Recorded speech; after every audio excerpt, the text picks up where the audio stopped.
오늘 이 시간에는 우리 스가랴 복음, 구약이 39권인데 오늘 38권째입니다. 스가랴 복음. 유다 백성들의 회복이란 제목을 가지고 저희들이 지금까지 이제 말라기 하나 남겨놓고 소선지서를 공부하고 있습니다. 특별히 소선지서 중에 이 스가랴서가 1장부터 14장까지 가장 긴 장인 것을 보게 됩니다.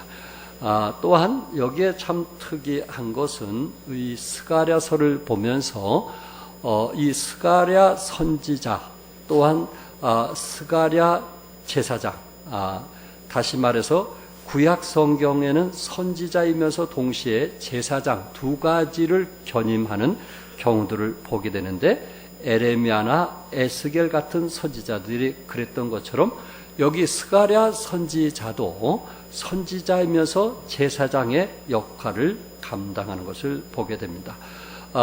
그러면 선지자와 제사장 차이점이 뭐냐? 선지자는 하나님께서 전하란 메시지, 가감하지 않고 그대로 아주 강한 메시지를 증거하는 사람이 선지자라고 하면, 제사장은 오히려 저들을 향해서 위로하고 격려하고 세우는, 또 저들을 위해서 기도해주는 이런 역할이 바로 제사장의 역할이기도 합니다. 그래서 학계 선지자와 스가랴 선지자가 이제 그 유다 백성들에게 그들이 포로에서 돌아오게 되었을 때 성전을 지으라고 했고, 한동안 저들이 성전을 22년 동안 짓지 못했던 저들에게 다시 한번 권면해서 바벨론에서 돌아온 지 22년 만에 하나님께서 저들의 마음을 감동하여서 성전을 완공하는 그 메시지가 바로 학개와 스가랴에 기록된 메시지입니다. 오늘 이 시간에 우리는 그 스가랴서를 통해서 좀 같이 나누고 싶은 메시지인데, 첫째 보니까 하나님은 유다 백성들에게 돌아오라 라고 말씀을 했다는 것입니다. 유다 백성들에게 돌아오라. 1장 그 본문 1절에 다리오 왕 제2년 8째 달에 여호와의 말씀이 다리오 왕 때에 하나님께서 지금 저들에게 말씀을 하고 있습니다. 지난주에 우리는 학개서를 배웠는데, 학개서 1장 1절에 보면 다리오 왕 2년 6월 곧 그 달 초하루라고 했어요. 다리오 왕 때의 2년 6월. 그런데 오늘 본문에서는 다리오 왕 때인데 제2년 8째 달, 몇 개월 차이나요? 2개월 차이가 나는 거예요. 여기에서 우리에게 주는 의미가 무엇인가? 그래서 이 학개 선지자 또한 스가랴 선지자가 거의 같은 시대에 활동을 했습니다. 그래서 주전 490년까지 활동을 하게 되었고, 학개 선지자보다 무려 스가랴는 15년 더 선지자 활동을 했던 것입니다. 특별히 그 스가랴 선지자는 그 이스라엘 백성이 바벨론에서 70년 동안 포로 생활을 하게 되었고, 또한 저들이 다시 이제 페르시아 왕 고레스가 바벨론을 정복한 후에 저들이 다시 이제 그 예루살렘으로 돌아오게 되는데, 1차 5만여 명이 포로에서 돌아오게 됩니다. 그때 함께 돌아왔던 사람이 누구냐? 유다 총독 수룹바벨. 그래서 여러분 수룹바벨 성전이란 말 들어봤을까요? 이분 이름 따서 유다 총독 수룹바벨, 그 다음에 대제사장 여호수아, 그리고 학개 선지자와 스가랴 선지자가 이제 5만여 명에 포함돼서 함께 돌아오게 되었습니다. 그런데 오늘 왜 하나님께서 유다 백성들에게 돌아오라고 말씀을 하셨을까? 조금 전에 말씀한 대로 학개 1장 1절과 스가랴 1장 1절에 보면은 이게 2개월 차인데, 벌써 학개 선지자를 통해서 저들이 이제 나가서 나무를 잘라다가 기둥을 세우고 터를 닦고 그리고 예배당을 지금 아름답게 짓는 그런 상황 속에서 2개월 지난 후에 스가랴 선지자를 통해서 뭐라고 말씀을 했냐면은 저들에게 돌아오라고 말씀을 했던 것입니다. 1장 14절, 학기 1장 14절에 보면은 이제 그 대제사장 여호수아의 마음과 남은 모든 백성의 마음을 감동시키심에 그들이 와서 만군의 여호와 그들의 하나님 전 공사를 하였으니, 그가 지금 공사를 한참 하고 있는 그 상황 속에서 그 1장 3절에 뭐라고 말씀했어요? 만군의 여호와께서 이처럼 이르시되 너희는 내게로 뭐하라? 돌아오라. 너희는 내게로 돌아오라. 만군의 여호와의 말이니라. 그리하면 내가 너희에게로 돌아가리라. 지금 스가랴서 이제 성전을 이제 짓기 위해서 애쓰고 2개월 동안 터를 닦고 기둥을 세우고 나름대로 열심히 일을 하고 있는데, 지금 스가랴서에서는 하나님께서 뭐라고 말씀하냐면 너희는 내게 돌아오라. 그래야면 나도 너희에게로 돌아가리라. 이렇게 말씀을 하고 있습니다. 그러니까 그 나름대로 성전을 지으려고 터를 닦고 기둥을 세우는 저들에게 하나님 보시기에는 열심히 있는 것 같고 열심히 수고하는 것 같고 열심히 그 나름대로 최선을 다한 것 같은데, 하나님 보시기에는 조금 부족했던 것 같아요. 몇 프로? 1%가 부족했던 것 같아요.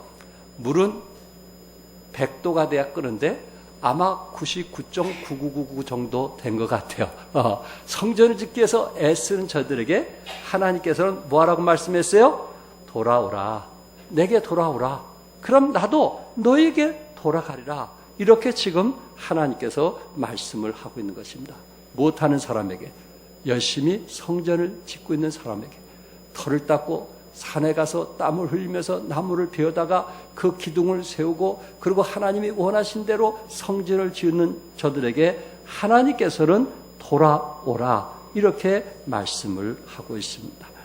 일부 예배 때 우리 주일학교 교사들 9시 반에 예배 드리기 위해서 저들이 집에서 얼마나 서둘러야 되는지 아시겠죠? 정말 대단하신 분들이에요. 저들은 정말 아침에 자녀들과 또 같이 오기 위해서 정말 쉬운 일은 아니에요. 그들의 수고는 말로 다 표현을 할 수가 없어요. 그래서 일부 예배 드리기 위해서 그들이 애쓰고 있고, 또한 2부 때 이제 주일학교의 아이들을 가르치고 있는데, 그들의 수고는 우리가 높이 살 수 있잖아요.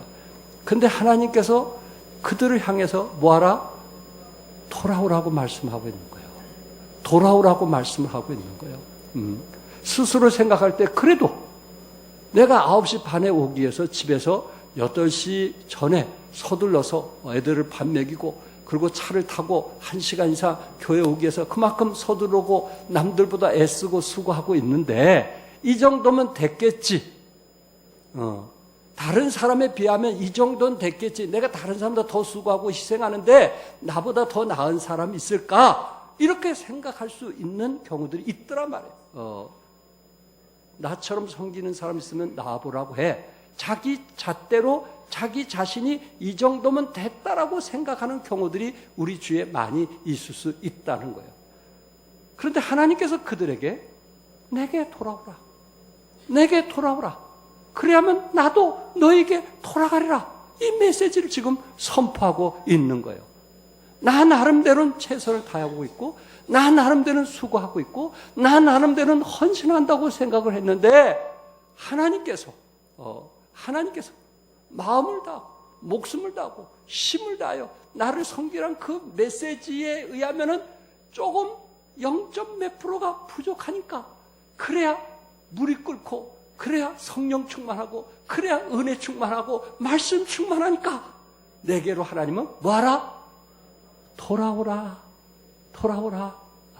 목사님, 저는 이 정도 헌신했으면 됐어요. 더 이상 저에게 요구하지 마세요. 그런 분도 있을 거예요. 내가 어떻게 시간 내서 이렇게 헌신한지 목사님 아세요? 목사님, 저희가 더 이상 요구하지 마세요. 전 그렇게 더 요구하면 저는 모든 거 내려놓겠습니다. 그렇게 말하는 사람도 있을 수 있을 거예요. 그런데 우리 하나님께서 그들에게 뭐라고 말씀하고 있는가? 내게로 돌아오라. 내게로 돌아오라. 나도 너에게 돌아가겠다. 이렇게 하나님께서 우리에게 말씀을 하고 있는 것입니다. 스가랴서에 바로 스가랴 선지자가 지금 유다 백성들, 성전을 위해서 열심히 섬기고 있는, 이마에 땀을 흘리면서 수고하는 그들에게 다른 사람과 비교하지 말고, 자만하지 말고, 교만하지 말고 내게 돌아오라, 이렇게 말씀을 하고 있는 것입니다. 이렇게 다른 사람들과 비교하면서 자기의 나은 점을 내세우다 보면 쉽게 자기 도취에 빠지게 되고 자만하고 더 나아가 교만하게 됩니다. 우리는 하나님께서 나 자신을 어떻게 보고 계시는가 두려운 마음으로 우리 자신을 솔직하게 헤아려 봐야만 될 것입니다. 나는 정말 그리스도 안에서 성숙했는가? 내 모습 속에서 그리스도의 형상을 닮아가고 있는가? 내 삶의 현장 속에서 용서할 때 용서할 수 있는, 이해할 때 이해할 수 있는 그런 마음을 가지고 있는가? 우리 자신들을 한번 돌이켜 보면서 이사야 55장 8절에 이는 내 생각이 너희 생각과 다르며 내 길은 너희의 길과 다름이니라, 여호와의 말씀이라 하면서 하나님은 지금 유다 백성들에게, 성전을 열심히 건축하는 유다 백성들에게, 가난한 속에서도 최선을 다해 물질을 들이면서 헌신하는 유다 백성들에게, 또한 그 아엘대 지방에서 나무를 캐며 땀을 흘리고 열심히 그 나무를 끌고 와서 기둥을 세우는 저들에게 너희는 내게로 뭐하라? 돌아오라. 내게로 뭐하라? 돌아오라. 돌아오라. 내게로 돌아오라. 우리가 한 해 주님께 섬기면서 정말 어떤 선을 긋고 이 섬기는 것이 과연 하나님의 뜻인가? 그리고 그것이 진정 하나님을 기쁘게 했고 그것이 최선을 다했는가 한번 생각해 보시고, 또한 내가 그 부분에 대해서 나의 품격, 나의 그 영향력은 얼마나 그리스도 안에서 영향력을 받고 있는가라는 것을 한번 생각해 볼 수 있기를 바랍니다. 우리의 육성을 위해서는 시간을 많이 투자하면서, 자신의 육성을 위해서는 시간을 많이 투자하면서 영성을 위해서는 시간을 자꾸만 내려놓는 그런 우리들의 모습이 아닌가라는 것을 한번 생각해 볼 수 있는, 성경을 멀리하면서 봉사하고 있는 성도들, 기도의 생활을 멀리하면서 예배를 드리고 있는 성도들, 물질을 드리는 것을 부담스럽게 생각하면서 더디 헌신하는 성도들에게 하나님은 뭐라고 말씀했어요? 돌아오라. 내게로 돌아오라. 나도 너에게로 돌아가리라. 내가 너와 함께하리라. 내가 너와 함께하리라. 너희가 더디 돌아오니, 너희가 더디 믿으니, 너희가 더디 순종하니 내게로 돌아오라. 하나님께서 우리에게 말씀하고 있는 것입니다. 두 번째는 하나님은 유다 백성들에게 회복에 대한 환상, 이상을 보여주고 있습니다. 참 이 메시지가 여러분들이 이해하는데 어렵기 때문에 쉽게 제가 하려고 고민을 많이 했습니다. 어쨌든 이해가 되도록 노력해 보겠습니다. 하나님께서 지금 스가랴를 통해서 8가지 환상을 보여주고 있었어요. 이상을. 그런데 그 이상은 사실 모두 다 그 다시 오실 메시아, 이것이 BC 520년 전에 기록된 말씀이기 때문에 520년 후에 오실 메시아가 우리의 소망이라고 하는 것을 지금 보여주고 있는 것입니다. 그래서 첫째는 하석류 나무 사이의 선자, 둘째는 넷불과 대장장이 4명, 셋째는 청량줄을 잡은 사람, 넷째는 제사장을 위한 아름다운 옷, 다섯째는 숭근 등장대와 2 감람나무, 여섯째는 날아가는 두루마리, 일곱째는 에바 속의 여인, 여덟째는 내 병거입니다. 여러분 들어보니까 복잡하지 않습니까? 그러나 복잡한 건 그냥 빨리 잊어버리세요. 쉬운 것만 마음에 익혀두세요. 여기에 특별히 4번째와 5번째 환상이 이 전체 8가지 내용을 다 포함하고 있습니다. 4번째 환상은 뭐냐면은 백성들의 더러운 옷을 입고 있었으나 그 하나님께서 그들의 옷을 벗겨주고 깨끗하게 해서 그 대제사장 여호수아에 대한 환상을 보여주고 있습니다. 더러운 옷을 입은 사람에게 더러운 옷을 벗겨주고 깨끗한 옷을 입혀주는 것이 네 번째 환상이에요. 그러니까 결국 하나님께서 우리의 더러운 옷을 깨끗하게 해주겠다는 것을 말씀하고 있고, 다섯 번째 환상은 뭐냐면은 수룹바벨이 그 성전을 세우게 되었을 때 하나님의 백성들을 회복하시며 그곳에 하나님께서 왕으로서 영원히 거할 것을 약속을 했습니다.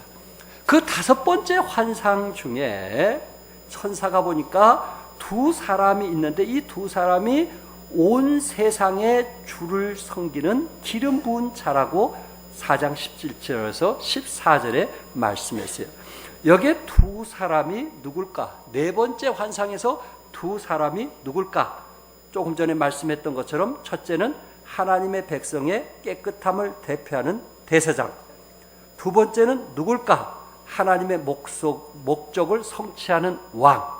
그러니까 하나님이 보내실 기름 부은 자인데 그는 제사장이면서 동시에 뭐예요? 왕이란 말이에요. 그분이 누구겠어요? 예수님을 말씀하고 있는 것입니다. 그 예수님이 바로 유다 백성들의 소망이 될 것을 말씀을 하고 있습니다. 첫 번째와 여덟 번째 환상은 땅을 두루다니고 평강을 전하기에 돌아오는 네 말인데, 붉은 말, 검은 말, 흰 말, 얼룩지고 건장한 말이 있어요. 이건 사실 이 말은 요한계시록에 나오는 메시지예요. 그런데 여기에서 첫 번째 환상은 하나님께서 민족을 심판하기 전에 저들에게 평강을 주시는, 저들 마음속에 안정과 안식을 주신다는 평화의 메시지고, 여덟 번째 환상은 이 평안을 주는데 어떤 분이 오셔서 메시아이신 예수님이 오셔서 저들에게 평화를 주시겠다, 이렇게 말씀하고 있어요. 그리고 두 번째와 세 번째 환상은 하나님께서 이스라엘 백성들을 보호해 주신다는 약속이고, 여섯 번째와 일곱 번째 환상은 조금 전에 말씀했던 것처럼 하나님께서 자기 백성들의 죄에서 정결케 해주시겠다 하는 것을 환상으로 지금 보여주고 있습니다.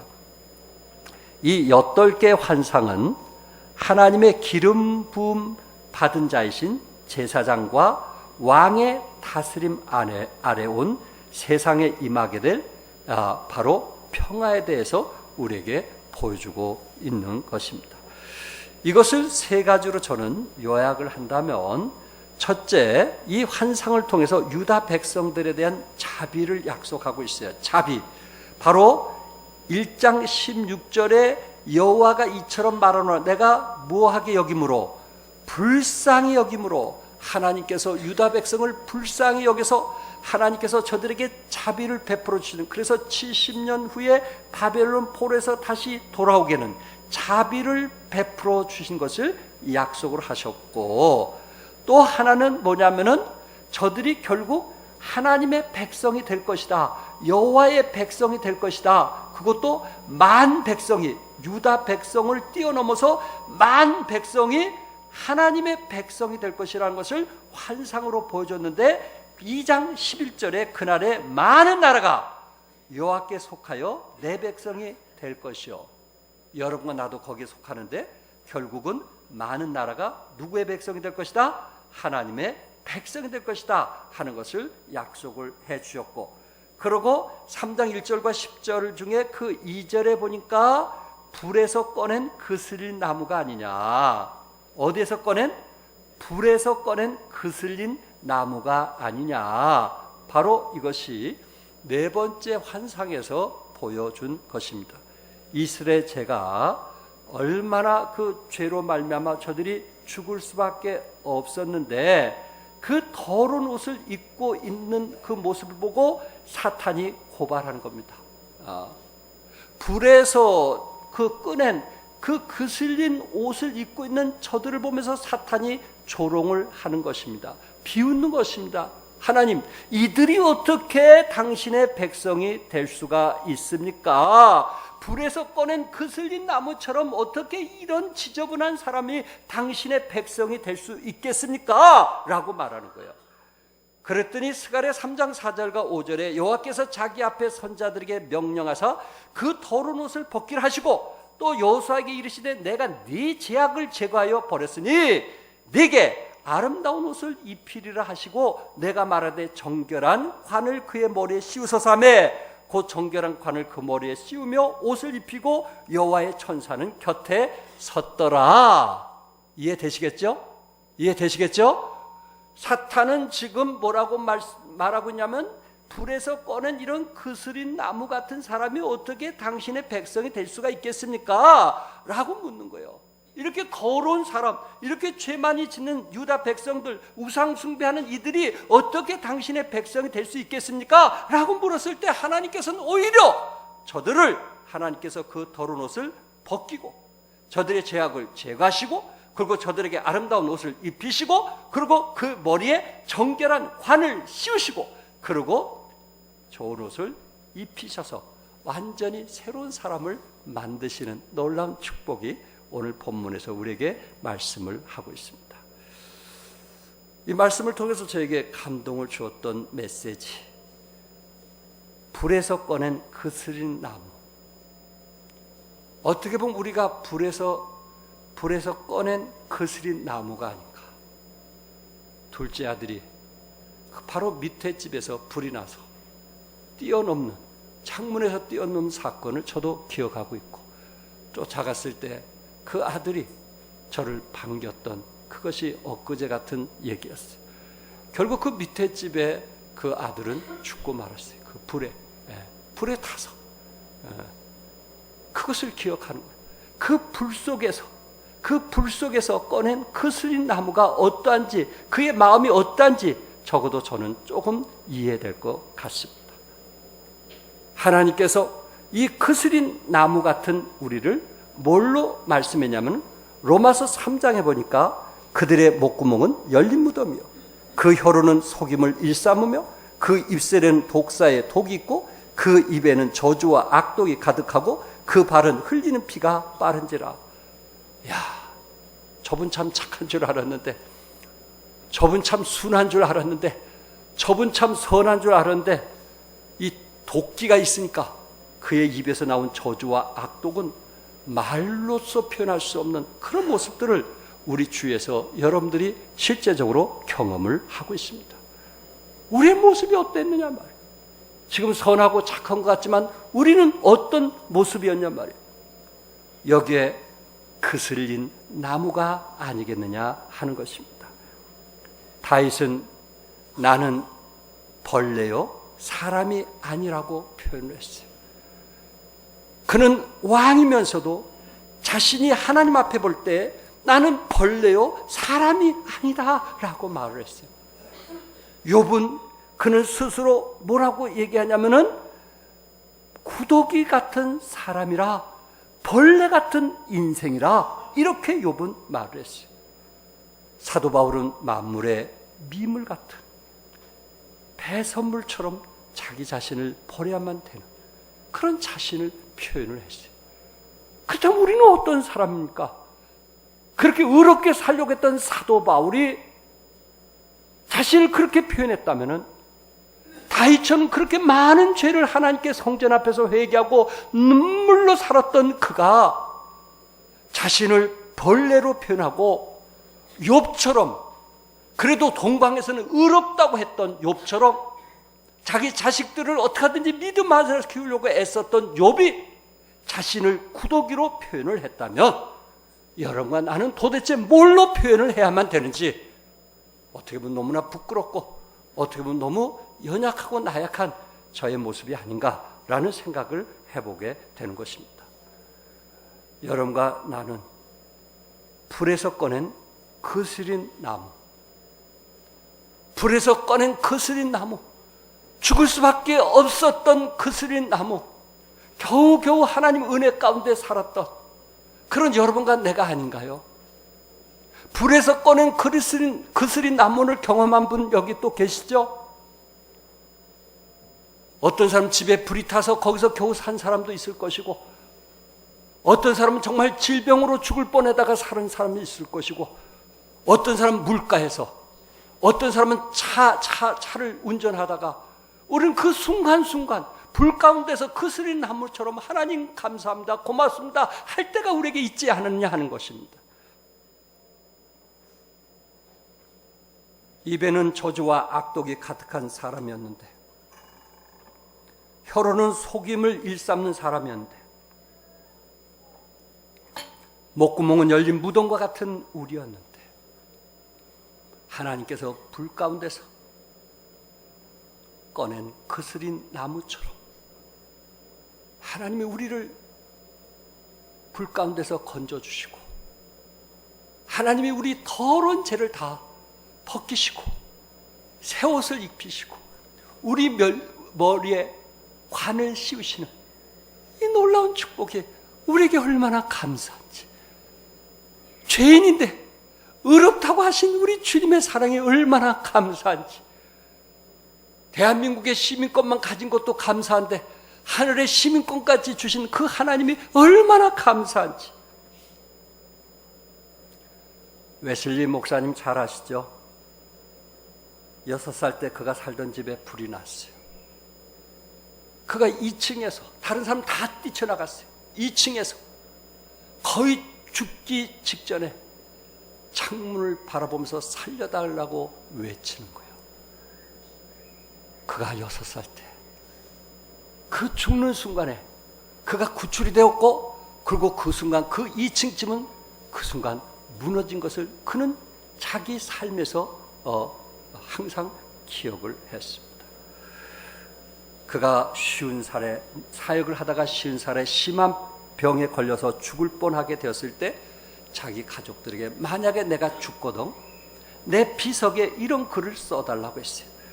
여기에 불에서 꺼낸 그슬린 나무 존 웨슬리의 육신이 누워있다, 이렇게 해달라고 그랬어요. 웨슬리 목사님이 얼마나 유명한지 아시죠? 근데 그는 겸손하게 자기의 그 업적을 비석에다가 세운 것이 아니고 그슬린 나무, 하나님 보실 때 그슬린 나무, 그런 나무로서 나는 만족하다고 했던 것입니다. 그가 치료가 되었고 88살까지 세상을 살다가 주님 품 안에 가게 되었는데, 결국 그는 그 조지 버치라고 하는 이 화가가 불에 탄 집을 그리면서, 그리고 그곳에 어린아이를 그리면서 그 밑에 바로 스가랴서 3장 2절 불에서 꺼낸 그슬린 나무가 아니냐, 그 글을 썼다고 했습니다. 여러분과 나는 불에서 꺼낸 뭐에 불과할까요? 뭐에 불과해요? 그슬린 나무. 그슬린 나무. 하나님 보시기 우리는 그슬린 나무. 뭘 자랑하고 뭘 드러내고 우리가 교만할 게 뭐가 있는지, 불에서 구원한 그슬린 나무에 불과한데 뭔가 조속으로 우리가 자랑할 게 뭐가 있다고. 우리는 늘 겸손하게 하나님을 섬길 수 있기를 바라고, 이런 그슬린 나무를 하나님께서 더러운 옷을 벗기시고, 그리고 죄악을 제거하시고 아름다운 옷을 입히셨고 정결한 관을 우리 머리에 씌신 하나님을 찬양하는 여러분과 내가 되기를 바랍니다. 세 번째, 하나님은 회복에 대한 약속입니다. 7장부터 14장까지 긴 장인데 하나님께서 우리에게 회복에 대한 약속, 결국 BC 520년 전에 기록된 메시지만 하나님께서 우리에게 회복에 대한 약속을 했습니다. 첫째는 유다 백성의 회복, 하나님께서 유다 백성을 회복시키겠다 하는 것을 약속을 했어요. 바로 7장 7절에 예루살렘과 사면 성읍의 백성이 평온히 거주하며 저들이 다시 예루살렘으로 돌아와서 저들이 평온히 거주할 것을 말씀을 하고 있었어요. 하나님께서 저들에게 은혜와 자비를 베풀어 주셔서 포로에서 자유함을 얻게 될 거고 저들이 평온히 거할 것이다. 두 번째는 유다 백성의 구원을 약속해 주셨어요. 구원. 우리 한번 다 같이 읽겠어요. 9절 같이 한번 읽겠어요. 다 같이 시작. 시온에 따라 크게 기뻐할지어다. 예루살렘에 따라 즐거이 부를지어다. 보라, 내 왕이 내게 임하시나니 그는 공의로우시며 구원을 베푸시며 겸손하여서 나귀를 타시나니 나귀의 작은 곳 곧 나귀 새끼니라. 우리 예수님은 구원을 베푸시며 겸손하셔서 뭐를 타신다고 그랬어요? 나귀를 타시며. 우리 주님은 말 구해 오신 것 아시잖아요. 우리 주님은 예루살렘 입성하실 때 뭐를 타고 겸손히 올라가셨어요? 나귀를 타고 겸손히 올라가셨어요. BC 520년 전에 예수님께서 나귀를 타고 가실 것을 이미 스가랴 선지자는 그것을 보고 예언을 했고 이스라엘 백성들에게 소망을 주었던 것입니다. 나귀를 타고 가신 그 예수님을 통해서 어떤 역사가 일어나겠어요? 9장 16절에 이날에 그들의 하나님 여호와께서 그들을 자기 백성의 양떼같이 구원하시려니, 뭐같이? 양떼같이 구원하시리니 그들이 왕관의 보석같이 여호와의 땅에 빛나리라. 여러분과 내가 왕관의 보석같이 여호와의 땅에 뭐하리라? 빛나리라. 하나님께서 우리를 구원하실 뿐만 아니라 천국에서 왕관의 보석같이 빛나게 될 것을 믿으시기 바랍니다. 빛나게 하시겠다. 세 번째, 메시아가 오셔서 우리를 구원의 약속을 해 주셨어요. 그 11장 12절과 13절에 보면은 여러분이 잘 아는 말씀일 거예요. 내가 그들에게 이르되 너희가 좋게 여기거든 내 품삯을 내게 주고 그렇지 아니거든 그만두라. 그들이 곧 은 30개를 달아서 내 품삯을 삼은지라. 여호와께서 내게 이르되 그들이 나를 헤아린 바 그 싹을 누구에게 던지라. 토기장에게 던지라 하시기로 내가 곧 그 은 30개를 여호와의 전에서 누구에게 던지고 토기장에게 던지고 여호와의 전에서 토기장에게 던졌다. 가룟 유다가 예수님을 몇 양에 파셨어요? 30냥. 그러고 보니까 그 30냥에 예수님을 팔았다는 그것이 너무나 마음이 아팠던 거예요. 그래서 대제사장에 찾아갔어요. 그리고 30냥을 던져버렸어요. 내가 이것 때문에 예수님을 팔았다고, 너희들에게 속았다고 하면서 30냥을 던졌어요. 그리고 가룟 유다가 목을 매달아 자살을 했던 겁니다. 그 소식을 듣고 대제사장은 이것은 피 묻은 돈이니 토기장의 집에 밭을 사서, 이 30냥은 토기장의 밭을 사서 가룟 유다를 그곳에 무덤을 만들어 주라고 했던 거예요. 하나님의 520년 전의 약속의 말씀이 어떻게 됐어요? 이루어졌어요. 이루어졌어요. 여러분과 나를 구원하시기 위해서 예수님은 30냥에 팔리셔야만 되었고, 여러분과 나를 구원하기 위해서 예수님의 십자가에 달려 돌아가셔야만 되었고, 예수님 다시 부활하셔야만 되었던 것입니다. 예수님은 이미 오래전에 예언을 하셨고 여러분과 나를 구원하시기 위해서 그 일을 이루셨다는 것이 얼마나 놀라운 사건이에요. 예언된 말씀이 이루어진 거예요. 끝으로 제 용서, 하나님께서 우리에게 회복에 대한 약속 중에 우리의 죄를 용서해 줬어요. 13장 1절 한번 다 같이 읽겠어요. 다 같이 시작. 그날에 죄와 더러움을 씻는 셈이 다윗의 족속과 예루살렘 주민을 위하여 열리리라. 야, 그날에 죄와 더러움을 씻는 셈이 있는 거예요. 그 셈은 다윗의 족속과 예루살렘의 주민을 위하여 열리리라.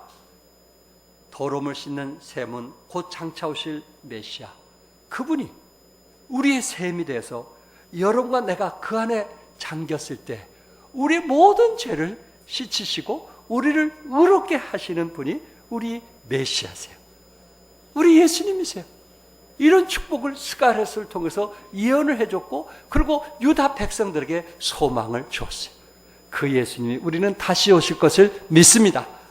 구름 타고 다시 올 것을 믿습니다.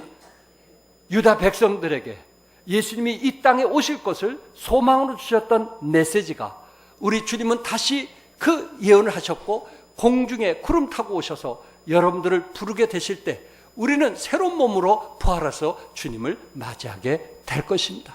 부활의 소망을 우리에게 주었습니다. 사랑하는 성도 여러분, 우리는 불에서 건진 거스린 나무에 불과합니다. 우리 주님은 그런 사람을, 다른 사람 같으면 거스린 나무를 버리든지 내팽개치지만은 우리 주님은 그런 나무를 모아서 새 옷을 입히고, 그리고 우리 머리에 관을 씌우시고, 그리고 그 관에 그 보석들이 빛나는 것처럼 하나님께서 여러분과 나를 빛나는 하나님의 자녀로서 삼으셨다는 사실입니다. 이 놀라운 축복이 우리에게 있다는 것을 기억하시고, 여러분들이 한 주 살 때 담대하게 소망 가운데 살아가길 주님의 이름으로 축복합니다. 기도하겠습니다. 성령 인도하신 대로